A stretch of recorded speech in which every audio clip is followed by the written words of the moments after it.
Good morning. This is the Aroma electric kettle. It heats water. You can use for tea, instant oatmeal, ramen noodles, and anything else you can think of, cocoa. It's a strainer and the heating element inside. This button brings your lid up and down. And then this is your heating element. The kettle has a hole in the bottom and it goes right on top of the heating element.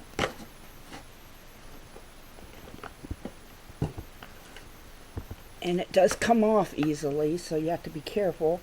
Then you just plug it in, and there's a switch right here, and you'll push it down, and when the water boils and heats up enough, it'll flip itself off. When you're done, you empty out all the water and unplug it, and it's a really nice item. I recommend it. Bye.